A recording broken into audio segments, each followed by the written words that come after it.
Hebrew పత్రిక 3వ అధ్యాయం 5-6 వచనాలు చదువుతాం.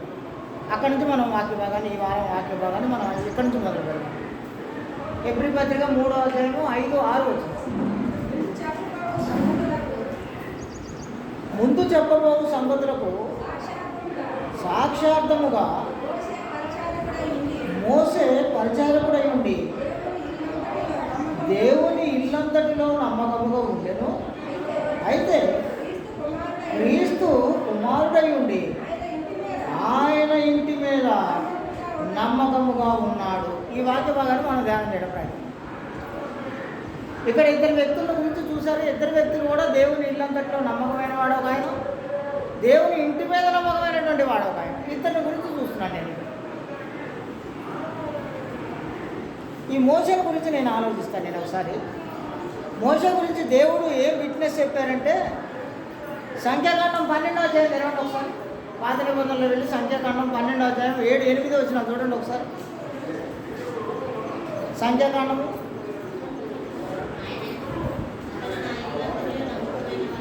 అతడు నా ఇల్లంతటిలోకి నమ్మకమైన వాడు. ఎవరు అతను? మోషేను గురించి దేవుడు చెప్తున్నటువంటి సంఘటన ఇది. అతడు నా ఇల్లంతటిలోకి నమ్మకమైన వాడు. అంత నమ్మకమైనటువంటి వాడిని ఎన్నుకున్నారట దేవుడు. తన ఇల్లంతటిలో నమ్మకంగా ఉండి తన ఇంట్లో కార్యాలని, గృహ నిర్వాహాన్ని తయారు చేయడానికి, జరిగించడానికి దేవుడు ఎన్నుకున్నారట. ఈ ఎన్నుకోగానే మోషేను పిలిచి దేవుడు, నువ్వు రా, నువ్వు వెళ్ళి నా ప్రజలైనటువంటి ఇజ్రాయేలీలను నువ్వు తీసుకొని రావాలని అడిగినప్పుడు మోషే ఏం చెప్పాడో తెలుసా? ఎన్నెన్ని సాకులు చెప్తున్నారు తెలుసా? మొదటి సాకు ఏంటంటే, అయ్యా నేను నచ్చండి, నాకు నోటి మాంద్యం ఉంది, నేను సరిగ్గా మాట్లాడలేను, నేను పోయి నీ ప్రజలందరినీ అక్కడ రాజులతో మాట్లాడి ఎలా ఒప్పించి ఎలా తీసుకురావాలి అని క్వశ్చన్ వేశాడు. మొదటి క్వశ్చన్. దానికి దేవుడు ఏం చేశారంటే, మాట్లాడేది నువ్వు కాదు, నీ తరఫున నేను మాట్లాడతాను, నువ్వు ఆహారం తీసుకొని వెళ్ళిపో అన్నా. తీరా మళ్ళీ కూడా ఇంకొక డౌట్ తీసుకొచ్చారు ఆయన. ఏంటంటే, అయ్యా నేను వెళ్తా అక్కడికి, నువ్వు పంపించావని చెప్తా, నువ్వెవరు అని అడిగితే నేనే సమాధానం చెప్పాలని అడిగాడు ఆయన. నువ్వెవరు అని అడిగితే నేనే సమాధానం చెప్పాలి? అప్పుడు దేవుడు ఏం చెప్పారంటే, నేను యెహోవాను, నిరంతరం నా పేరు ఇదే, నువ్వు వెళ్ళి మా దేవుడైన యెహోవా నన్ను పంపించాడని చెప్పాను. అప్పటితో ఆ ప్రాబ్లం కూడా సాల్వ్ అయింది. నేను అక్కడికి వెళ్ళిన తర్వాత నేను అక్కడ ఎలాగో నేను ప్రూవ్ చేసుకోవాలన్నాను. నేను నువ్వు పంపించావని నేను అక్కడికి వెళ్ళి నేను ఎలా ప్రూవ్ చేసుకోవాలి అక్కడ అని అడిగాడు. అప్పుడేం చేశారంటే దేవుడు, నీ చేతిలో ఉన్న కర్రను తీశాడు, పడేయాలి. కర్రను పడేయగానే ఏం జరిగిందంటే పాముగా మారిపోయింది. మళ్ళీ వెళ్ళి ఆ కర్రను తీసుకో అంటే ఆ పాము కాస్త కర్రగా మారిపోయింది.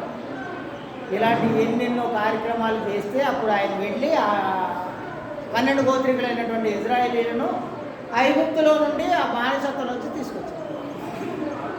తీరా తీసుకొచ్చినాక ఏమైంది? ఎర్ర సముద్రం అడ్డంగా అవుతుంది. ఇప్పుడు మళ్ళీ గుయ్యో మొర్రాని మళ్ళీ మొత్తుకోవడం, ఏందయ్యా నువ్వు ఇంత పని చేసినవి మమ్మల్ని, మేము హ్యాపీగా అక్కడ బానిసలాగా ఉన్నా కూడా మంచి మాంసం మాకు రోజు సృష్టిగా మాంసం పెట్టారు మాకు అక్కడ, నువ్వేంటి ఇక్కడ కాకరకాయలు కేకరకాయలు పెట్టుకుంటే తీసుకొస్తున్నావు. అంత మాత్రమే కాదు, ఎదురు సముద్రం ముందు తీసుకొచ్చి కూర్చోబెట్టినాం, వెనక నుంచి వాళ్ళు రథాలు వేసుకొని సైన్యం అంతా వచ్చేస్తుంది, దొరికితే ఇంకేమైనా ఉందా? మేము హ్యాపీగా అక్కడ ఉంటే బతికే వాళ్ళం, ప్రాణాలతో ఉండేవాళ్ళం, మమ్మల్ని చంపేయడానికే ఈ అడిలో తీసుకొచ్చినట్టున్నావు నువ్వు అని మళ్ళీ కూడా. మళ్ళా దేవుడు ఏం చేశారంటే, ఆ మోసేని నాయకత్వం నిలబెట్టడం కోసం నీ కర్ర తీసి సముద్రాన్ని చూపి అన్నారు. సముద్రాన్ని పాయలు చేశారు, బయట తీసుకొచ్చేసిన తర్వాత మళ్ళీ 40 సంవత్సరాలు అరణ్యంలో తిప్పారు వాళ్ళని. 40 సంవత్సరాలు తక్కువ టైమా? ఇదేమన్నా తక్కువ టైమా? 40 సంవత్సరాలు అంటే జిమ్ అన్నంత వయసు. ఒక మనిషి పుట్టిన తర్వాత తిరిగి జిమ్ అన్నంత వయసుకి ఎదగడం, లేదంటే మా కన్నారా అంత వయసు ఎదగడం ఒకడు పుట్టిన తర్వాత.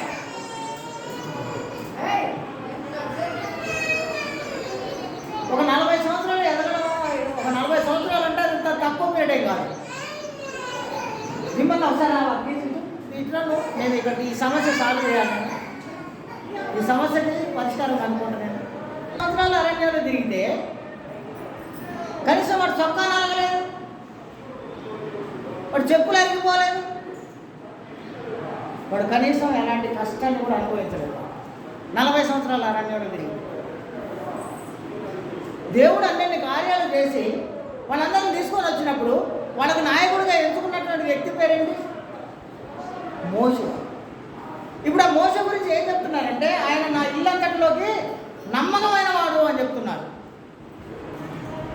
ఇప్పుడు నేను నా మోషేని గురించి ఇలా ఆలోచిస్తున్నప్పుడు దేవుని నిత్య సంకల్పాన్ని ఒకసారి మనం ఆలోచిస్తే, దేవుడు ముందుగా నోహు టైంలో మొత్తాన్ని నాశనం చేసినటువంటి ఆయనే ఆ తర్వాత ఇంకెప్పటికీ నేను దీన్ని చెయ్యను అని అనుకొని ఆ తర్వాత అబ్రహాముని పిలిచి నువ్వు లే, నీ బంధువుల దగ్గర నుంచి రా, నీ స్నేహితుల దగ్గర నుంచి రా, నీ చుట్టాలందరి దగ్గర నుంచి వచ్చాయి, బయటకు వచ్చాయి, నేను ఒక దేశం చూపిస్తారా అంటే అసలు ఇది ఒక అద్భుతం. దావీదు సార్ యాడికి పోవాలో కూడా చెప్పలే, నువ్వు పలానా ప్రదేశానికి పోవని చెప్పలేదు ఆయన. నువ్వు లే రా, నేను ఒక ప్లేస్ చెప్తా అడిగి పోదు కానీ అంటే ప్లేస్ ఏంటో కూడా చెప్పకముందే లేచి తట్టా కొట్టా సర్దుకొని పెళ్ళాం పిల్లల్ని తీసుకొని బయలుదేరి వచ్చేసి ఇంకెక్కడికి పోవాలో చెప్పలేదు ఆయన. సుధాకర్ సార్ పలానా సాటికి పోవని చెప్పలేదు ఇంకా దేవుడు. లే రా అంటే అబ్రహాం ఏం చేశాడంటే భార్య పిల్లల్ని తీసుకొని ఆయన గాడి మీద తీసుకోగలిగినన్ని తీసుకొని వెళ్ళిపోతాడు. ఇప్పుడు అట్లాంటి అబ్రహాముని ఎన్నుకొని ఆయనకు ఒక కుమారుణ్ణి ఇచ్చి ఆ కుమారుడైనటువంటి ఇస్సాకుని ఆయన ప్రేమించి ఆ ఇస్సాకుకి 2 కుమారులను ఇచ్చి ఆ 2 కుమారుల్లో చిన్నవాడైనటువంటి యాకోబుని ప్రేమించి ఆయనకు అవకాశం ఇచ్చి ఏం చెప్పారంటే ఇప్పుడు నేను అబ్రహాము దేవుడను, ఇస్సాకు దేవుడను, యాకోబు దేవుడను అని చెప్పారు. ఆ తర్వాత అదే యాకోబుకు 12 మంది పిల్లల్ని ఇచ్చి ఆ 12 మంది పిల్లల్ని మీరు ఇప్పటి నుంచి ఇజ్రాయేలీలు అని చెప్పి నేను ఇజ్రాయేలీల దేవుడను అని. ఇప్పుడు దేవుని ఇల్లు అంటే ఏంటో చూస్తున్నాను నేను మీ మధ్యలో. అందుకే దేవుని ఇల్లు అంటే ఇప్పుడు నేను మోస గురించి ఆలోచిస్తున్నాను. నేను కేవలం మోస గురించే ఆలోచిస్తున్నాను. ఇంకా క్రైస్తవ యుగంలోకి వచ్చేయలేను నేను అక్కడే ఉండిపోయాను. ఎందుకంటే ముందు మోసని గురించి ఆలోచిస్తే ఆ తర్వాత యేసుక్రీస్తు ఏ విధంగా ఇంటిపైన నమ్మకంగా ఉన్నాడో చూడవచ్చు. ముందు ఈ ఇంటి మీద ఇల్లంతట్లో నమ్మకంగా ఉన్నటువంటి మోసని గురించి చూస్తున్నాను. ఇప్పుడు ఆయన ఇల్లు ఏంటి? ఆయన ఇల్లు 12 గోత్రికులైనటువంటి ఇజ్రాయేలీలే ఆయన ఇల్లు. భూమి మీద ఉన్నటువంటి మిగతా వాళ్ళకి దేవుడు కాదు ఆయన. అంటే అందరికీ దేవుడే అయినప్పటికీ దేవుడు వాళ్ళందరినీ దూరం పెట్టేసి వీళ్ళకే నేను దేవుడిని అని ఆయనే నిర్ణయించుకొని ఆయన ఒక గిరి గీసేశారు. ఈ 12 గోత్రికుల ఇజ్రాయేలీలకే నేను దేవుడిని అన్నాను. అలాంటి ఇజ్రాయేలీలు మళ్ళా మొదటికి వెళ్ళి తప్పు చేస్తుంటే వాళ్ళని తీసుకెళ్ళి బబులోను చెరలో అప్పచెప్పారు. బబులోను చెరలో అప్పచెప్పేసిన తర్వాత మళ్ళీ వాళ్ళందరూ కలిసి కుయ్యో మొర్రో అని వాళ్ళు అక్కడ చేసినటువంటి ఆర్తనాదాలు, వాళ్ళు చేసినటువంటి ప్రార్థనలన్నీ ఆయన అంగీకరించి మళ్ళీ తిరిగి బయటికి తీసుకొచ్చారు. మళ్ళీ సేమ్ టు సేమ్ అదే కార్యం. ఇప్పుడు మళ్ళీ కోపం వచ్చింది దేవుడికి. మళ్ళీ కోపం వచ్చి ఏం చేశారంటే ఈసారి అష్షూరు చెరలో అప్పచెప్పారు తీసుకెళ్ళి. బబులోను చెర అయిపోయిన తర్వాత అష్షూరు చెరకు పంపించారు. అది కూడా అయిపోయింది. మళ్ళీ అక్కడ పోయినాక మళ్ళీ ఏడుపులు పెడగొప్పులు మళ్ళీ తీసుకొచ్చారు బయటికి. ఈసారి ఏం చేశారంటే మళ్ళీ ఇలాగే నడుస్తుంటే వీళ్ళందరినీ తీసుకుపోయి ఐగుప్తు చెరకు అప్పచెప్పేశారు. అది ఎంతకాలమో తెలుసా? ఐగుప్తు చెర 430 సంవత్సరాల బానిసత్వం. ఇప్పుడు ఆ చెరలో ఉన్నటువంటి వాళ్ళని విడిపించడానికి దేవుడు నా ఇల్లంతటిలో నమ్మకమైన వాడు ఒకడు ఉన్నాడు, ఆయన నేను ఎన్నుకున్నానని చెప్పి ఆయన ఎన్నుకున్నారు. ఆయన పేరే మోషే. ఆయన్ని ఎలా ఎన్నుకున్నారో తెలుసా? ఎలా ఎన్నుకున్నారో తెలుసా? ఆయన పుట్టుకేంటి, ఆయన చరిత్ర ఏంటి, ఆయన పుట్టినటువంటి పరిస్థితులు ఏంటి, ఆయన పుట్టిన ప్రదేశం ఏంటి, ఆ టైం ఏంటి, ఆ పీరియడ్ ఏంటి, ఇవన్నీ మనం ఒకసారి ఆలోచిస్తే అక్కడ మగపిల్లవాడు పుడితే వెంటనే చంపేసే టైంలో పుట్టాడు ఆయన. దేవుడు మోషేని అలా పుట్టించాడు. వడ్ల గింజ నోట్లో వేసి మంత్రసాని అక్కడ మగపిల్లలు పుడితే వాళ్ళందరినీ చంపే రోజుల్లో దేవుడు అక్కడ మోషేని ఇచ్చాడు. అలా మోషేని ఇస్తే ఆ మోషే పెరిగి పెద్దవాడై ఎక్కడ పెరగాలని అనుకున్నానో తెలుసా? దేవుడు ఆ దేశపు రాజకుమార్తె దగ్గర ఒక రారాజులాగా పెరగాలని ఆయన ఒక జమ్మి పెట్టెలో పెట్టి ఆ నీళ్ళలో వదిలిపెడితే అది సరాసరిపోయి రాజకుమారి దగ్గరికి వెళ్ళిపోయి ఆ రాజకుమారి ఆ పిల్లవాడిని చూడగానే చాలా ముద్దొచ్చే పిల్లవాడు ఉన్నాడని తీసుకెళ్ళి రాజమందిరంలో పెట్టి రాజుగారు లాగా ఒక యువరాజులాగా పెంచారు. ఎవరిని? మోషే గారిని. ఎందుకంటే తన ప్రజలైనటువంటి ఇశ్రాయేలీయుల్ని తీసుకురావడానికి తాను ఏర్పాటు చేసుకున్నాడు కనుక దేవుడు అంత గొప్ప గొప్ప కార్యాలు చేశాడు. రాజ విద్యను అభ్యసించారు, అన్నీ చేశారు. అక్కడి నుండి తన ప్రజలైనటువంటి ఇశ్రాయేలీలందరినీ విడిపించి తీసుకొని వచ్చారు. దానికోసం ఆయన అక్కడ దేవుడు ఏం చేశారో తెలుసా? 18 రకాలైనటువంటి సూచక క్రియలు, అద్భుతాలు చేశారు. నేను నా బైబిల్ బుక్లో నేను రాశాను. మళ్ళీ మీ ఇంట్లో బుక్ ఉంటే వెళ్ళి బుక్ 1లో చూడండి. మీరు ఇశ్రాయేలీయుల చరిత్ర అంతా రాశాను నేను. దాంట్లో 18 రకాలైనటువంటి కార్యాలు. వీటన్నిటికీ ఒక లిస్ట్ ఉంది సుమి. నేను ఈ లిస్టులో ఒకసారి చూస్తాను. 105వ కీర్తన చూడండి, ఒకసారి తీయండి మీరు. 105వ కీర్తనలో దావీదు గారు రాశారు ఇవన్నీ. 105వ కీర్తన 26 నుంచి 41 వరకు. ఆయన తన సేవకుడైన మోషేను తాను ఏర్పరచుకుని అహరోనును పంపెను. వారు ఐగుప్తీయుల మధ్యను ఆయన సూచక క్రియలను హాము దేశంలో మహత్కార్యములను జరిగించిరి. ఆయన అంధకారము పంపి చీకటి కమ్మ చేసెను. వారు ఆయన మాటను ఎదిరింపలేదు. ఆయన వారి జలములను రక్తముగా మార్చెను. వారి చేపలను చంపెను. వారి దేశంలో కప్పలు నిండెను. అవి వారి రాజుల గదిలోనికి వచ్చెను. ఆయన ఆజ్ఞగా జోరీగలు పుట్టెను. వారి ప్రాంతములన్నిటిలోనికి దోమలు వచ్చెను. ఆయన వారి మీద వడగండ్ల వాన కురిపించెను. వారి దేశంలో అగ్నిజ్వాలలు పుట్టించెను. వారి ద్రాక్ష తీగలను వారి అంజూరపు చెట్లను పడగొట్టెను. వారి ప్రాంతముల యందలి వృక్షములను విరగగొట్టెను. ఆయన ఆజ్ఞ ఇయ్యగా పెద్ద మిడతలను లెక్కలేని చీడ పురుగులను వచ్చెను.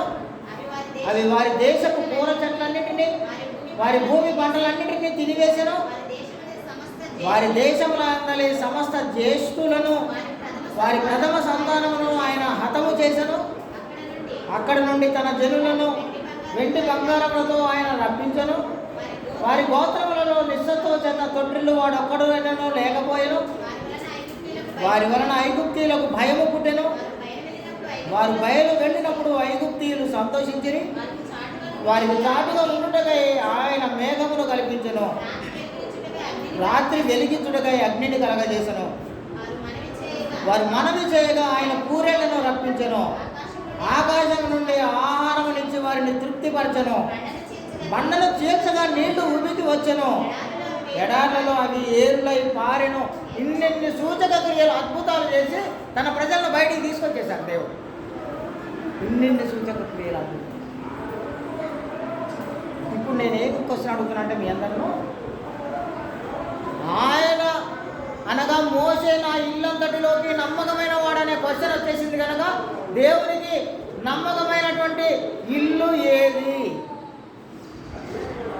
మోషే నమ్మకంగా ఉన్నటువంటి ఇల్లు ఏది?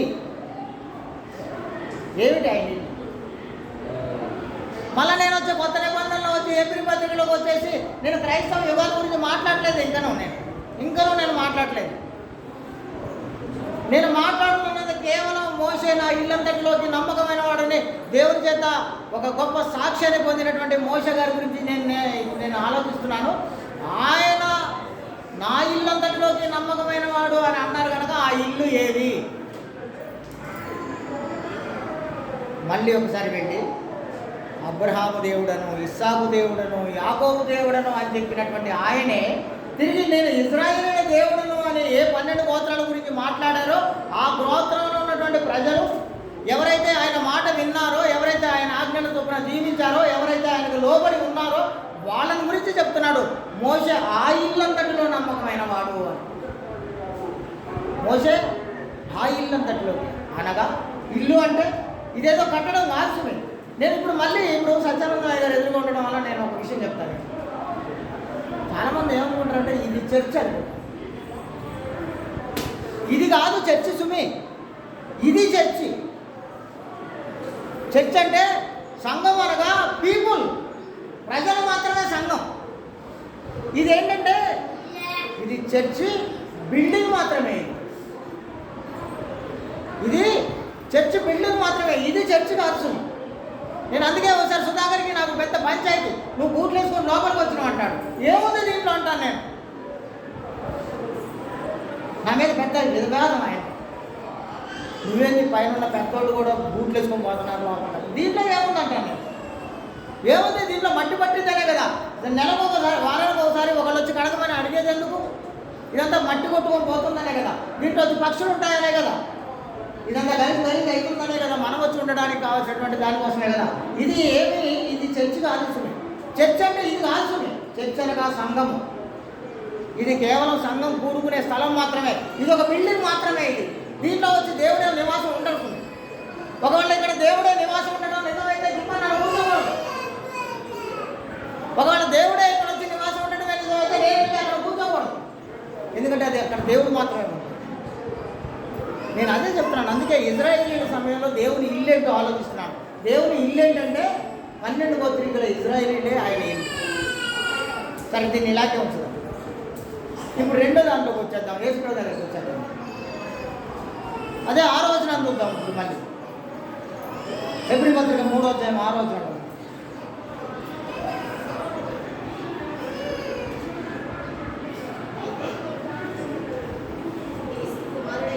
క్రీస్తు కుమారుడై ఉంది, ఆయన ఇంటి మీద నమ్మకంగా ఉన్నాడు. ఈ వాక్యాన్ని ఇప్పుడు ధ్యానం చేద్దాం. ఇప్పుడు అక్కడ మోషే నా ఇల్లంతటిలోకి నమ్మకమైన వాడని ఆ 12 గోత్రికుల ఏంటంటే ఇజ్రాయేలీల గురించి మాట్లాడుతున్నాడు ఆయన. ఇప్పుడు ఇక్కడ యేసుక్రీస్తు గురించి మాట్లాడుతున్నారు.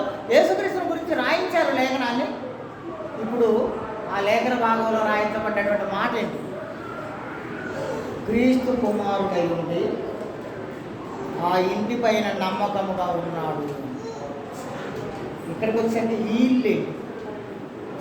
అక్కడ ఆ ఇల్లు 12 గోత్రికులైనటువంటి ఇజ్రాయేలీలు అని మనం అనుకున్నప్పుడు ఈ ఇల్లు ఏంటి మరి? ఇక్కడ నేను చూస్తాను. నేను ఈ ఇల్లు ఏంటో మనం ఒకసారి ఆలోచిద్దాం. ఈ ఇంటిని గురించినటువంటి ఆలోచన చేద్దాం ఒకసారి. అక్కడికి ఇక్కడికి ఏం మారిందో చూద్దాం. పాత నిబంధన కాలంలో ఉన్నటువంటి ఇంటికి క్రొత్త నిబంధన వచ్చేసరికి ఇక్కడ ఉన్నటువంటి ఇంటికి మార్పులు ఏమైనా జరిగాయా? ఆ మార్పులు ఎవరు తీసుకొచ్చారు? ఎందుకు ఆ మార్పులు వచ్చాయి? ఇప్పుడు ఎవరు ఆయన ఇల్లు? అప్పుడు ఆ 12 గోత్రికులమైనటువంటి ఆ ఇజ్రాయేలీలే ఇల్లు అయితే, ఇప్పుడు మనం అందరం యూదులమా, ఇజ్రాయేలీలమా? మనం ఎవరు 12 గోత్రాల్లో ఒకళ్ళమా? మనం ఎక్కడో భారతదేశంలో, ఒక హిందూ దేశంలో ఎక్కడో ఒక మాదిరి పుడక పుట్టినాం మనం. లేదంటే ఇంకొకటి మాల పుడక పుట్టిండకూడదు. లేదంటే ఇంకొక కులంలో పుట్టాడు. ఇవన్నీ భారతదేశంలో ఉన్నటువంటి, హిందూ దేశంలో ఉన్నటువంటి మనం ఆయన ఇంటికి వెళ్ళి మారేమో. ఒకసారి నేను ఆలోచిస్తున్నాను దీని గురించి. మత్తయి సువార్త 16వ అధ్యాయం 18వ వచనం చూస్తాను. ఆయన ఇల్లేంటో, ఆ ఇంటి మీద ఇప్పుడు యేసుక్రీస్తు నమ్మకంగా ఉన్నటువంటి ఈ ఇంటి ఏంటో చూద్దాం మనం. ఈ ఇంటి మీద ఆయన ఏ విధంగా నమ్మకంగా ఉన్నాడో కూడా ఆలోచించాల్సినటువంటి అవసరం ఏర్పడింది. మరియు నీవు పేతురువు, ఈ బండ మీద నా సంఘాన్ని కడతాను. ఇప్పుడు ఈ సంఘము ఆయన ఇల్లు అని నేను అంటాను. మీరు ఒప్పుకుంటారా? ప్రియాంక, దావీద్ సార్, మీరు ఒప్పుకుంటారా? నేను ఒక సంఘాన్ని కడతానని ఆయన చెప్పాడు కనుక ఆ సంఘమే ఆయన ఇల్లు అని నేను అంటే మీరు ఒప్పుకుంటారా? ఎంత మాత్రం. ఒకసారి నేను వెళ్ళి తిమోతికి రాసిన మొదటి ఉత్తరం చూస్తాను. అపోస్తలుడైన పౌలు తిమోతికి రాసిన మొదటి ఉత్తరం 3వ అధ్యాయం 15వ వచనం. అపోస్తలుడైన పౌలు తిమోతికి రాసిన మొదటి ఉత్తరం 3వ అధ్యాయం 15వ వచనం. అయినను నేను ఆలస్యము చేసిన ఎడల దేవుని మందిరములో, అనగా జీవము గల దేవుని సంఘములో మీరందరూ ఎలా ప్రవర్తించాలో మీకు తెలియాలని ఉత్తరం రాసిన. దేవుని మందిరములో అనగా జీవము గల దేవుని సంఘములో. ఇప్పుడు ఇందాక ఆయన చెప్పింది అదే, నా సంఘమును కట్టుదును అని అన్నాడు. అనగా ఆయన సంఘమే మందిరము. మరి ఇప్పుడు మందిరం అంటే ఎవరు? కొరింథీయులకు రాసిన మొదటి పత్రిక 3వ అధ్యాయం 16వ వచనం చూస్తాను నేను ఒకసారి. కొరింథీ పత్రిక 3:16 మొదటి పత్రిక. మీరు దేవుని మందిరమై ఉన్నారు, మీరు దేవుని ఆలయమై ఉన్నారని మీకు తెలియదా అన్నాడు. నేను ఒకసారి అందుకే బ్యాక్ వచ్చేస్తున్నాను 1 by 1. మనము దేవుని ఆలయము అనగా దేవుని మందిరము మనము.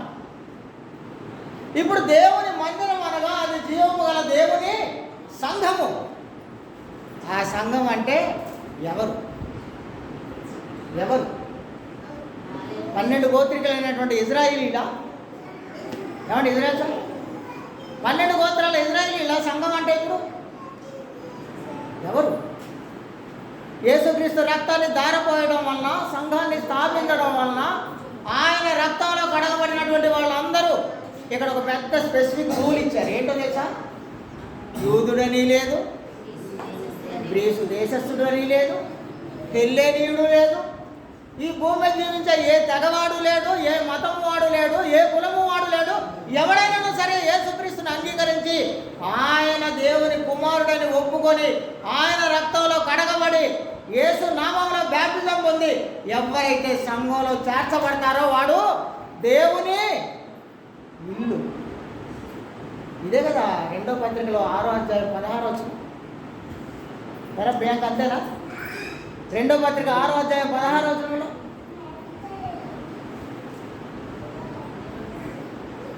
కొరింథీయులకు రాసిన 2వ పత్రిక 6:16 చూస్తున్నాను నేను. దేవుని ఆలయమునకు విగ్రహములతో ఏమి పొందిగా మనము జీవము గల దేవుని ఆలయం మనమే అన్న. మనమే దేవుని ఆలయం. మళ్ళీ ఒకసారి ఎందుకు వెళ్ళండి, ఆ 6వ వచనం చదవండి. ఇప్పుడు మళ్ళీ హెబ్రీ పత్రిక 3:6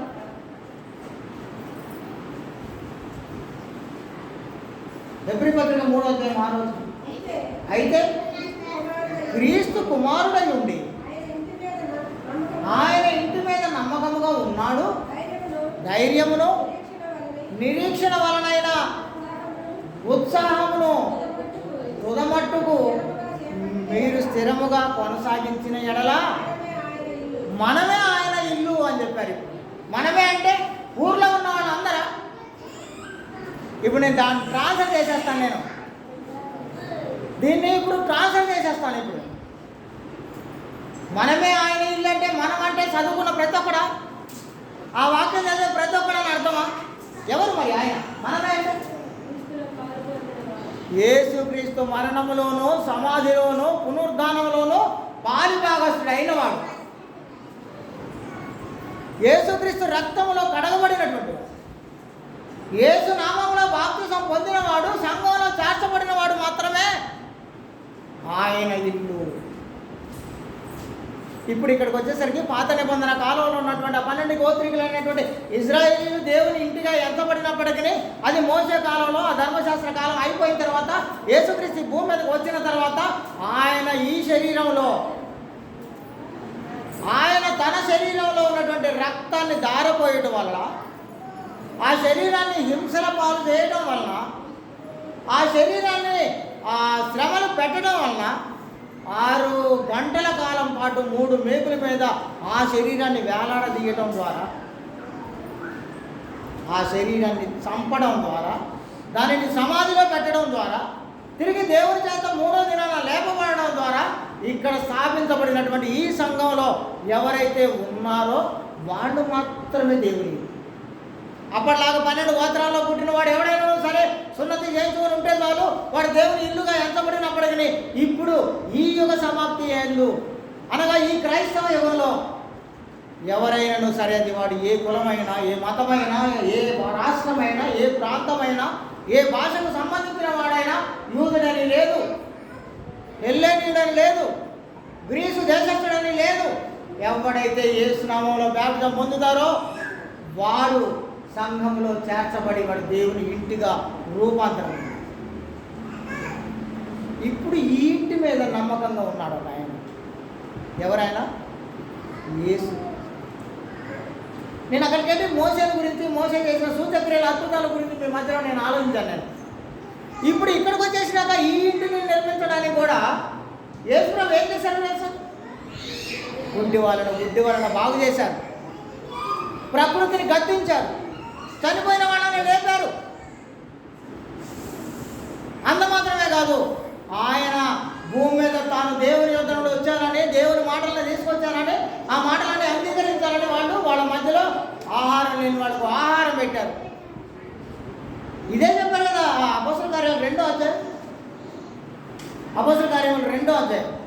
నేను మొన్ననే చెప్పినట్టున్నాను, నేను మీకు ఈ విషయాన్ని మళ్ళీ చెప్తాను. నేను 22వ వచనం, 2వ అధ్యాయం 22వ వచనం అపోస్తల కార్యాలు. ఇశ్రాయేలీయులారా, ఈ మాటలు మీరు వినండి. దేవుడు నజరేయుడగు యేసు చేత అద్భుతములను, మహత్కార్యములను, సూచక క్రియలను మీ మధ్యలో చేయించి, మీ అందరి మధ్యలో చేయించి, ఆయనను తన వలన మెప్పు పొందిన వానిగా మీ మధ్య కనపరిచాడు. ఇది మీరందరూ చూడలేదా అని అడిగాడు. ఇక్కడ ఈ ఇల్లు నిర్మించడానికి, ఈ ఇంటి మీద నమ్మకంగా ఉన్నటువంటి యేసుక్రీస్తు చేసినటువంటి ఆ కష్టాన్ని ఆలోచిస్తున్నాను నేను. యేసుక్రీస్తు పడ్డటువంటి ఆ శ్రమల గురించి ఆలోచిస్తున్నాను. యేసుప్రభు చేసినటువంటి ఆ కార్యాలను గురించి ఆలోచిస్తున్నాను. ఈ ఇల్లుగా ఉండే నిన్ను, ఈ ఇల్లుగా నిన్ను మార్చుకోవడం కోసం ఆయన చేసిన గొప్ప త్యాగాన్ని గురించి ఆలోచిస్తున్నాను నేను. ఇప్పుడు నేను ఇంకొక విషయంలోకి వెళ్ళిపోతాను. దీనికోసం దేవుడు చేసినటువంటి గొప్ప నిత్య సంకల్పం ఏంటంటే, ఎఫెసీ పత్రిక 1వ అధ్యాయం 4 నుంచి 6 వరకు. ఎఫెసీ పత్రిక 1వ అధ్యాయము 4 నుంచి 6 వరకు.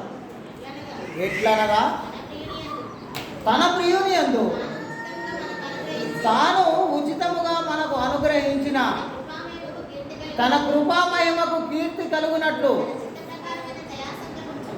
తన చిత్త ప్రకారమైనటువంటి దయా సంకల్పము చొప్పున యేసు క్రీస్తు ద్వారా తనకు కుమార్తెలనుగా స్వీకరించాలని దేవుని నిత్య సంకల్పం. ఇది ఎప్పుడో తెలుసా? కనీసం భూమి తయారు చేయడం, ప్రపంచంలో భూమిని నిర్మించక మునుపు దేవుని నిత్య సంకల్పం. అందుకే ఆయన మనని ఇల్లుగా మార్చుకోవడం కోసం, తన కుమార్తెగా మార్చడం కోసం, ఆ పరిశుద్ధాత్మకు ఆలయంగా రూపాంతరం చెందించడం కోసం జగత్పునాది వేయబడక మునిపే అక్కడి నుంచి తీసుకొచ్చారు ఆయన నిత్య సంకల్పాన్ని. ఈ తరము వారిలో నువ్వే నాకు నీతిమంతుడు కనపడ్డావని ఒక ఆయన తీసుకొని, నువ్వు ఒక ఓడ కట్టు, ఓడలో అందరినీ పెట్టు, తీసుకొని వచ్చేయంటే ఆయన కూడా ఓడ కట్టినాక నిత్య సంకల్పం అంతా అయిపోయిన తర్వాత బయటకు వచ్చేసరికల్లా ఒంటి మీద సోయి లేకుండా తాగి పడిపోయినట్టుగా చూస్తున్నాం.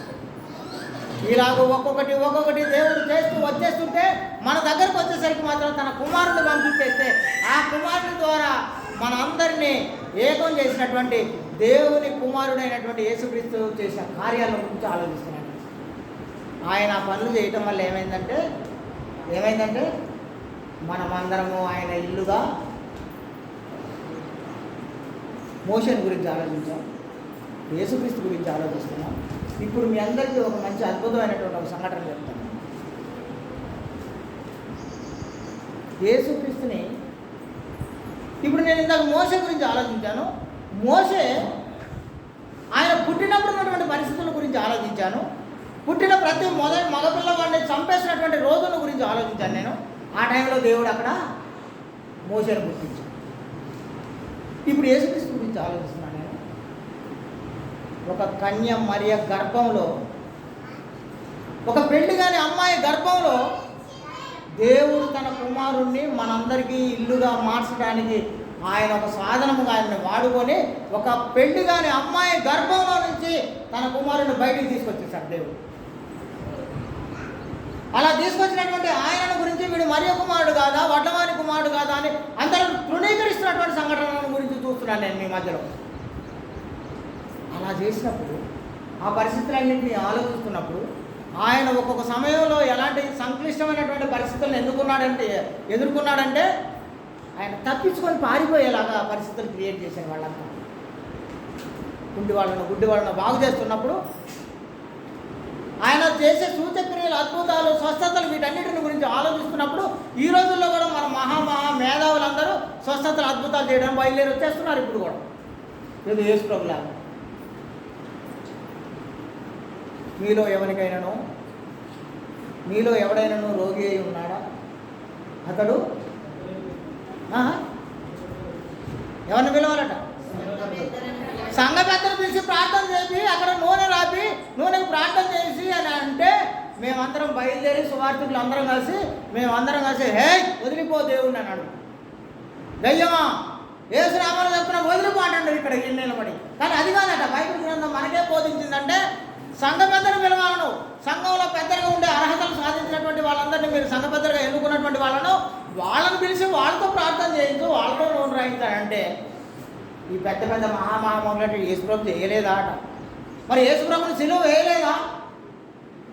యేసుప్రభుని కొరడాలతో కొట్టలేదా? యేసుప్రభుని ముళ్ళ కిరీటం పెట్టి ఆయనను హింసించలేదా? మరి నీకు వద్దా? యేసు చేసి నువ్వు చేస్తున్నావే, యేసు అనుభవించి నీకు వద్దా? ఏమండి కిషోర్ గారు, యేసుప్రభు చేసిండని నువ్వు ప్రార్థన చేసి వాళ్ళందరినీ స్వస్థత చేసి దయ్యాలు ఎలగొడుతున్నావే, నిజమేనా? మా సత్యాన్ని ఇలాంటివన్నీ పెడుతుంటాడు. నాకు భలే ఉంటాయి, అన్నీ భలే సరదాగా ఉంటాయి. మొన్ననే అక్కడ పోయి కేసీఆర్ దగ్గర పోయి ఈసారి నాకు కలలో కనపడ్డది, దేవుడు నాకు ఇచ్చాడు, నీకు ఇన్ని సీట్లు వస్తాయి, నువ్వే గెలుస్తావు అని పోయి ఆయన ప్రార్థన చేసి వచ్చిండాడు. పాపం కేసీఆర్ ఊరు. ఇప్పుడు ఆయన ఏమంటున్నాడు? అప్పుడు మధ్యలో మబ్బులు అడ్డం వచ్చినాయట, సరిగ్గా తరంగాలు దిగలేదట ఆయన దగ్గర దాకా, రాంగ్ డైరెక్షన్లో వచ్చినాయట తరంగాలు. ఎవరికి అవమానం కలగజేస్తున్నారు వీళ్ళందరూ? ఎవరికి అవమానం కలగజేస్తున్నారు? దేవుడు పేరు చెప్పి ఏం చేస్తున్నారు వీళ్ళందరూ? నేను ఎవరిని తప్పు పట్టట్లేదు. చూడండి, భూమి మీద మనం కూడా అలాగే ఉన్నాం. ప్రజలందరూ కూడా ఇలాగో మంత్రాలకి తంత్రాలకే వాళ్ళు లొంగిపోయే వాళ్ళు ఉంటారు. నిజానికి దేవుని యెడల భయము భక్తి కలిగినటువంటి వాళ్ళు, నిజాయితీగా ఉండేవాళ్ళు చాలా తక్కువ శాతం ఉంటారు. నేను మీ అందరికీ ఇదే విషయం, మాటికి మీ అందరికీ ఇదొక విషయం చెప్తాను. నేను సీన్సారు మేమందరం కలిసి సత్తన్న మేమందరం కలిసి పాల్గొన్న సందర్భంలో మేము పోయి ఒక మంచి పార్టీ చేసుకొని వచ్చాం. ఆ సాయంత్రానికి నాకు ఒక బ్రదర్ ఫోన్ చేసి ఏమంటుండో తెలుసా? నోవా సార్ నీ గురించి ఊర్లో ఇలా అనుకుంటున్నారు అలా అనుకుంటున్నారట. ఏంటట? నోవా గారు బాగా గట్టోడిని పట్టుకున్నాడట. నోవా గారికి బాగా గట్టోడు తగిలిండట. ఎప్పుడైతే అన్ని ₹1,00,000 ట్రాన్సాక్షన్ అనట. నేను నోవా గారు ఒక గట్టోడిని పట్టిండంట. ఒక గట్టి అమెరికా వాడు పట్టిండంట. ఇప్పుడైతే నా ట్రాన్సాక్షన్స్ అన్ని లక్షలేనంట. బైబిల్ కాలేజ్ అంటాడు, కారు తెచ్చిండు, చాలా గట్టోని పట్టిండు. కానీ ఒక విషయంలో వాళ్ళని ఒప్పుకోవాలి. వాళ్ళందరినీ మనం ఒక విషయంలో ఒప్పుకోవాలి. వాడు సగం నిజం చెప్పిండు. చాలా గట్టోనే పట్టినా నేను, తెలుసా మీ అందరికీ? చాలా గట్టోని పట్టినా నేను. 2003 సంవత్సరంలో పట్టుకున్నాయన్ని ఇప్పటిదాకా వదలలేదు అసలు. నేను భూమి మీద ఉన్నటువంటి మనిషిని పట్టుకోలే. నేను భూమిని సృజించిన వాడిని, భూమి మీద సమస్తాన్ని జరిగించేవాడిని పట్టుకున్నాను. నేను ఆయన కుమారుడైనటువంటి యేసుక్రీస్తుని పట్టుకున్నాను. నేను వదిలిపెట్టలేదు. నేను అప్పటి నుంచి మనుషుల కంటే గొప్పవాడు, గొప్పతనం కలిగినటువంటి వాడిని పట్టుకున్నాను. నేను ఆ గొప్పతనం ఉండడం వల్ల, ఆ దేవుడితో నేను ఉండడం వల్ల దేవుడు ఏం చేశారంటే నాకేదో చిన్న కష్టం రాకుండా ఉండాలని ఇవన్నీ చేస్తున్నారు. ఇవన్నీ చూసి జనం ఏమనుకుంటున్నారంటే ప్రజలు, నోవా గారు చాలా గట్టోడిని పట్టిండను, అమెరికా వాడిని పట్టిండట. ఆఫ్టర్ ఆల్ అమెరికా వాడితో నాకేం పని? నాకు నా దేవుడు ఉండగా, మేము అడుగు వాటన్నిటికంటేనో ఊహించు వాటన్నిటికంటేనో అత్యధికంగా శక్తి గల దేవుడిని పట్టుకున్నాను నేను. ఆ దేవుడు నాకు తోడుగా ఉంటే నాకేం చింత, నాకేం కష్టం, నాకేం బాధ, నాకేం శ్రమ. ఇప్పుడే నేను మీ అందరికీ ఒక చిన్న విషయం చెప్తాను. నేను ఇదే విషయం చెప్పినప్పుడు ఎవడో వచ్చి నాకు స్థలాలు కొనిచ్చి, ఎవడో వచ్చి బిల్డింగ్లు కట్టిస్తే నేను బైబిల్ కాలేజ్ జరపాలా? బైబిల్ కాలేజ్ నేను నడపడం కోసం ఎవడో అమెరికా వాడు వచ్చి నాకు స్థలం కొనిచ్చి నాకు బిల్డింగ్లు కట్టిస్తే దాంట్లో నేను బైబిల్ కాలేజ్ పెట్టి నడపాలా? ఒక చిన్న ఎగ్జాంపుల్ చెప్తాను మీ అందరికీ. కృష్ణన్న ఉన్నాడు కదా, కృష్ణన్న దగ్గరకు పోయి వస్తాను నేను. దావీద్ సార్ దగ్గర పోయి ఫస్ట్ మేము అందరం కలిసి వెళ్ళి ఊర్లోకి పోయి, అడవిలోకి పోయి మొద్దులు కొట్టుకొని వచ్చి మేమందరం కలిసి ఆ సన్న ఉండేలాగా అవి వాటిని ఏమంటారు, వాసాలు లాంటివి కొట్టుకొని వచ్చి తాటాకులు బురద పట్టుకుంటే ఆ బురద పట్టిన తాటాకులు మోసుకొని వచ్చి మేము పాతకాల నీళ్ళు పాకేసాం. మేము మొట్టమొదటిసారి పాకేసాను నేను. ఆ తర్వాత 2 ఏళ్ళు తిరగకుండా ఎన్నెన్నో పరిస్థితుల ప్రభావాల వల్ల అక్కడ ఉన్నటువంటి ప్రజలకు నేను నచ్చకపోవడం, నా డబ్బులు ఏంటనో వాళ్ళకి నచ్చకపోవడం తెలియదులే, కానీ అక్కడ నుంచి నేను బయటికి రావాల్సిన పరిస్థితి వచ్చేసినాక సత్యానందమయ్య గారి ఇంట్లో రేకుల కింద పెట్టడం మొదలు పెట్టాను నేను ప్రార్థన. 10 సంవత్సరాలు పెట్టాను నేను. తక్కువ టైం ఏం కాదు, అది ఒక దశాబ్ద కాలం పెట్టాను. ఒక 10 సంవత్సరాల కాలం సత్యానందమయ్య గారి ఇంట్లో ఆ రేకుల కింద పెట్టిన. ఉండి సత్యానందమయ్య గారు ఏం చేశారంటే దాన్ని పడగొట్టి సొంత ఇల్లు కట్టాలా, పెద్ద ఇల్లు కట్టాలా అన్నారు. పడగొట్టారు, తీసేసాను. మరి నేనేం చేయాలి? వెంటనే వెళ్ళి జిమ్మనోళ్ళ ఇంటికి పోయి జిమ్మనోళ్ళ ఇంట్లో పెట్టినాం. 3 నెలలు 4 నెలలు అక్కడ పెట్టగానే మళ్ళీ ఇది సత్యానందమయ్య గారు స్లాబ్ వేయడమే ఆల్సాం. దాంట్లో కింద ఏమీ చేయలేదు. మళ్ళీ ఊరికొచ్చి మళ్ళీ ఎదుకొచ్చి అక్కడ అన్కన్స్ట్రక్టెడ్ అంటారు దాన్ని, ఇన్కంప్లీటెడ్ అది పూర్తిగా. అది ఆ స్థలంలోనే మళ్ళీ వచ్చి మళ్ళీ మేము ప్రార్థన పెట్టినాం. కొంతకాలం గడిచిపోయిన తర్వాత మా లక్ష్మక్క దగ్గరికి వెళ్ళి ఆయన బతిలాడుకొని, అమ్మ నీ స్థలంలో మేము ఒక 3-4 సంవత్సరాలు ఒక చిన్న షెడ్ వేసుకొని ప్రార్థన నడుపుతాం అని అడిగి వెళ్ళి అక్కడ ఆ స్థలంలో షెడ్ వేసి అక్కడ ప్రార్థన పెట్టడం మొదలుపెట్టాను నేను. అక్కడ ఒక 4 సంవత్సరాలు పెట్టిన తర్వాత మేము అక్కడ ఒక 2 గుంటల స్థలం దొరికితే మాకు చర్చి కట్టుకోవాలని తిరుగుతుంటే మాకు ఇక్కడ 5 గుంటల స్థలం ఇచ్చి అద్భుతమైనటువంటి చర్చి బిల్డింగ్ ఇచ్చారు. ఇప్పుడు చిన్నమునిగల క్రీస్తానికి ప్రార్థన మందిరం ఉందా లేదు? బాగా పెద్దగా ఉందా లేదా? అందరికంటే గొప్పగా ఉందా లేదా? మరి ఇది ఇక్కడ రావడం కోసం మేము ఏం చేయకుండానే వచ్చిద్దా? ఇది ఎవడైనా బిల్డింగ్ కట్టిస్తే నేను పోయి ప్రార్థన పెడతా, నాకు ఎవడైనా మంచి సపోర్ట్ వేస్తే పోయి సేవ చేస్తానని నేను మడిగట్టుకొని కూర్చుంటే ఇది ఉండేదా మనందరి కోసం? నేను ఏ విధంగా అయితే తాటాకులు కొట్టకొచ్చి మేము ఏ విధంగానైతే కడ్డీలు కొట్టుకొని వచ్చి మేము అక్కడ పాకేసామో అక్కడ మొదలుకొని ఈరోజు ఇక్కడికి వచ్చేంత వరకు జరిగినది ఒకసారి ఆలోచించండి. ఎంత కష్టం వచ్చినా, పిడుగులు పడ్డా, వర్షాలు పడ్డా, 45 డిగ్రీల ఉష్ణోగ్రతలు నమోదైనా, చేతులు కొంకులు తిరిగేలాగా గజగజలాడే చలి అయినా సరే ఒక్క ఆసెంట్ కూడా లేదు మన స్థానిక సంఘానికి. ఒక్క ఆసెంట్ కూడా లేదు. ఇంకా నేను దావీసారిని మేము సాక్ష్యం పెట్టాలనుకుంటే ఒకరోజు మేము ప్రార్థన పెడుతుంటే జోరు వర్షం వచ్చింది, పాకంతా తడిసిపోయి మోకాళ్ళకి నీళ్ళు వచ్చేసినాయి లోపల. ప్రార్థన మానేశారా దావీసార్? మానేశారా మీరు ప్రార్థన? ఏం చేసాం తెలుసా? నిలబడి ప్రార్థన పెట్టి ముగించి వచ్చాము. అప్పుడు బాగా పడిపోతే ఎవడు పట్టించుకోవట్లేదని మేము ప్రార్థన మాత్రం ఆపలేదు. బావి దగ్గర వచ్చి యాంప్లిఫైర్ను బైబిల్ తడవకుండా దాని వరకే గొడుగు చేసుకొని మేమందరం తడుచుకుంటూ ప్రార్థనలు పెట్టినాం. మేము అంత కష్టపడి పనిచేసాం కనుక, అంత గొప్పని పట్టుకున్నాను కనుక, నేను చాలా గట్టిని పట్టుకున్నాను కనుక, నేను నా దేవుడు నా కష్టాన్నంతటిని చూసి ఏం చేశారంటే నాకు ఈరోజు ఇది ఇచ్చారు. నేను వచ్చేసరికి పాటలు పాట కూడా అయిపోయింది ఇవాళ.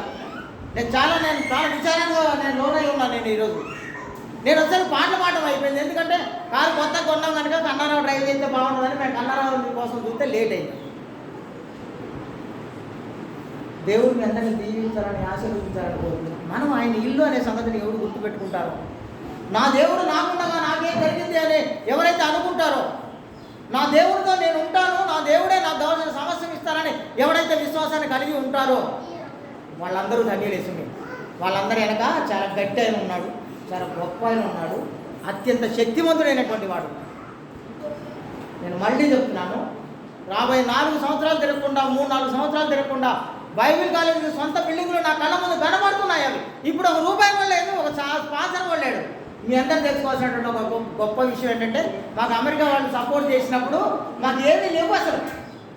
ఎప్పుడైతే సపోర్ట్లు ఆగిపోయాయో, ఆగిపోయిన తర్వాత బైబిల్ కాలేజీలు, కార్లు ఇలాంటివన్నీ వచ్చింది. డబ్బులు లేనప్పుడు దేవుడు స్పాన్సర్లు సపోర్ట్ చేసేవాడు ఉంటే పని చేయడం అనేది ఇది శుద్ధ దండగ మాట. ఇది డబ్బుల కోసం వాడి దగ్గరికి వీడి దగ్గరికి వెళ్ళి దేహి అని అడుక్కునే రకం కాదు నేను. డబ్బు కోసం బతికేవాడిని అసలే కాదు నేను. నా దేవుడు నాకేం కావాలో అది ఇచ్చేవాడు ఉన్నాడు నాకు. నేను ఆయన పని చేయడానికే ఉన్నాను, ఆయనను పోలి నడిచేవాడిగానే ఉన్నాను. నా శక్తి వంచన లేకుండా ఒక 100లో నేను కనీసం 75-80% దేవుడికి అనుకూలంగానే బ్రతికేస్తున్నాను. అందువల్ల దేవుడు ఇస్తే వస్తుంది కారు నాకు. ఎవడు అమెరికా వాడు ఇస్తే కారు రాదు నాకు, నా దేవుడు ఇస్తేనే వస్తుంది. అదేవిధంగా బైబిల్ కాలేజ్ ఎవడో అమెరికా వాడు ఇస్తేనో లేకుంటే చెన్నై వాళ్ళు ఇస్తేనో రాదు నాకు. నా దేవుడు నాకు ఇస్తే వస్తుంది. మీ అందరికీ ఇదే, మనం దేవుని ఇల్లు, మనమందరము దేవుని ఇల్లు. ఈ సంగతిని మర్చిపోయి మనం అందరం ఏం చేస్తున్నామంటే దేవునికి అనుకూలంగా జీవించడం మానేసి సగం ఇలాగూ సగం అలా. దీని గురించి 100 సార్లు చెప్పుకుంటాం. మనం సగం జీవితాన్ని జీవించేస్తుంటాం. హాఫ్ జీవితాలు మనమే, హాఫ్ జీవితాలు జీవిస్తుంటాం. మళ్ళీ బుధవారం బాగలేదంటాం మనమే, గురువారం బాగలేదంటాం మనమే, మనం ఈ అమావాస్య ఇది బాగలేదంటాం, అది బాగలేదంటాం. వాడు చచ్చిపోయి ఎక్కడో నిద్ర చేయాలంటాం, మనం ఎక్కడికి పోయి నీళ్లు పోసుకోవాలని అనుకుంటాం. రోజు తిరిగే బజార్లోనే తిరుగుతాం. అక్కడ పోయి శవాన్ని పూడ్చిపెట్టి వచ్చినాక కాళ్ళు కట్టుకుని రాక ఇంట్లోకి రాని అని అంటాం. రోజు తిరగట్లేదు అని అక్కడ రోజు. వీటన్నిటిని బట్టి మీరు తెలుసుకోవాల్సినటువంటి విషయం ఏంటంటే మనము దేవుని ఇల్లు, మనము దేవుని పిల్లలు, మనం దేవుని సంతానము. మనం లోకానికి వ్యతిరేకమైనటువంటి వాళ్ళం. మన దేవుడు పరిశుద్ధుడు కనుక మనము పరిశుద్ధంగా జీవించాల్సినటువంటి బ్యాచ్లో ఉన్నాం. మనం అందరం దేవుని ఇల్లుగా ఉన్నాం. ఇప్పుడు ఆ ఇంటి మీద పాత నిబంధన కాలంలో, ఆ పాత యుగంలో, ఆ రాతి యుగంలో వాళ్ళందరికీ నాయకుడిగా దేవుడు మోషేని నియమించారు. ఆ 12 గోత్రికులైనటువంటి ఇశ్రాయేలీయులు వాళ్ళే దేవుని పిల్లలు, అప్పుడే వాళ్ళే దేవుని ఇల్లు. కానీ ఇప్పుడు వచ్చేసరికల్లా ఇక్కడ యూదుడని లేదు, ఇజ్రాయేలీయుడు అని లేదు, గ్రీసు దేశస్థుడు లేడు, ఎవడు లేడు. ఎవడైతే క్రీస్తు యేసుని అంగీకరిస్తారో, యేసు దేవుని కుమారుడైన క్రీస్తుని ఎవరైతే ఒప్పుకుంటారో, ఆయన నామంలో ఎవరైతే బ్యాప్టిజం పొందుతారో, సంఘంలో ఎవరైతే చేర్చబడతారో వాళ్ళు మాత్రమే దేవుని ఇల్లు. కాబట్టి ఇప్పుడు మనమందరం దేవుని, మన ఇంటి మీద నమ్మకంగా ఉన్నటువంటి యేసు క్రీస్తుని మనం అందరం అంగీకరించబద్ధమై, ఆయన తను పొందినటువంటి శ్రమల చేత, సార్ ఇది ఒక అద్భుతమైన పదం చూశాను నేను ఇందాక బైబిల్లో. ఆయన పొందిన శ్రమల చేత, ఆయన ఎదుర్కొన్నటువంటి కష్టాల వలన ఆయన ఏం నేర్చుకున్నారట తెలుసా? విధేయత నేర్చుకున్నారట. ఆయన విధేయత అంటే లొంగి ఉండడం, తగ్గి ఉండడం, తగ్గించుకోవడం, ఇది నేర్చుకున్నాడట ఆయన పడ్డ కష్టాలను బట్టి, శ్రమలను బట్టి. మనం ఆయనను మాదిరి తీసుకోవడం మానేసి వాడి మీద వీరి మీద సవాల్ చేసి పంచాయతీలు పోవాల్సిన అవసరం ఏముంది? మనం విధేయత నేర్చుకున్నాడట. ఆ విధేయత ఎలాంటి విధేయత నేర్చుకున్నాడంటే మరణము పొందినంతగా, అనగా శిలువ మరణము పొందినంతగా విధేయత నేర్చుకున్నాడట. అందువల్ల ఏమైందంటే ఆయనకు పరలోకంలో భూమి మీద సర్వాధికారం దొరికింది. ఎందుకు నీకెందుకు దొరకదు, నాకెందుకు దొరకదు, మనందరికి ఎందుకు దొరకదు? మనమందరం దేవుని ఇల్లుగా ఉన్నాం కనుక, మనము దేవుని ఆలయం కనుక, మనలో దేవుని పరిశుద్ధాత్మకు నిలయమై ఉన్నాం కనుక ఈ దేహాలు దేవుని వలన మనకు అనుగ్రహించబడి మనం దేవుని మహిమ కోసమే వాటిని వాడుకోవాలి కనుక నేను మీ అందరినీ ప్రత్యేకంగా అభినందిస్తున్నాను, మీ అందరినీ ప్రత్యేకంగా కోరుకుంటున్నాను, హెచ్చరిస్తున్నాను. నేను మన దేవుని కోసం మాత్రమే జీవించబడుతున్నాం. మన కోసమే ఈ లోకంలో జీవించే మనమందరము మన దేవుని కోసం మాత్రమే జీవించబద్ధమై ఉన్నాం. మనం జీవించే జీవన విధానం ద్వారా మన దేవుడికి మాత్రమే మహిమ కలిగే విధంగా ఉన్నాం. నేను మళ్ళీ నిజంగానే ఈ చివరిసారిగా మళ్ళొకసారి చెప్తున్నాను. నేను చాలా గట్టి ఆయన పట్టుకున్నాను. నాకు చాలా గట్టి ఆయన తగిలాడు. ఆయనే దేవుడు, ఆయన పంపించినటువంటి కుమారుని పట్టుకున్నాను నేను. ఆయనే మన ప్రభు అయినటువంటి యేసుక్రీస్తు. వాళ్ళిద్దరూ చాలా అద్భుతమైనటువంటి జీవితాన్ని నాలాంటి వాళ్ళకు అనేకులకు ఇస్తారు. ఆయన ముందు మనం ఆయనతో ఉండాలి, ఆయన కుమారుడితో ఉండాలి, ఆయన ఇంటిగా మనం ఉండాలి, ఆయన వచ్చి మన ఇంట్లో నివసించే వారిగా ఉండాలి. అప్పుడు మాత్రమే ఇవన్నీ సాధ్యం. దేవుడు మీ అందరినీ దీవించి ఆశీర్వదిస్తున్నాను. మీ అందరి ప్రత్యేకంగా అభినందనలు తెలియజేస్తూ ముగిస్తున్నాను.